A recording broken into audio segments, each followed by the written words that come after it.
தமிழ்நாட்டை பொறுத்த வரைக்கும் புத்தாக்கம் மற்றும் புத்துணர்வு சார்ந்த வாய்ப்புகள் எல்லாருக்கும் சென்றடையணும்னு திட்டமிடுகிறோம்.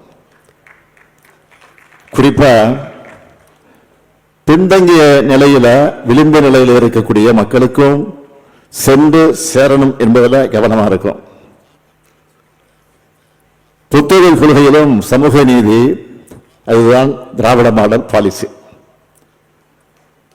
இப்படி நாம் எடுத்துட்டு வர தொடர் முயற்சிகளால தமிழ்நாட்டினுடைய புத்தொழில் சூழலில் குறிப்பிடத்தகுந்த மாற்றங்களை நிகழ்த்தி காட்டியிருக்கிறோம். கடந்த 4 ஆண்டுகளில் அதுக்கு முன்னாடி இருந்ததை விட 6 மடங்கு புத்தொழில் நிறுவனங்கள் ஒன்றிய அரசின் தளத்தில் புதிதாக பதிவு செய்யப்பட்டிருக்கு. நம்பர்ல சொல்லணும்னா 2032 இருந்த எண்ணிக்கை இப்போ 12,000 தாண்டி உயர்ந்திருக்கு. இதுல எனக்கு பர்சனலா மகிழ்ச்சியான செய்தி என்ன தெரியுமா? இந்த 12,000 சரிபாதி நிறுவனங்கள் பெண்கள் தலைமையேற்று நடத்துகிற நிறுவனங்கள் என்பதுதான்.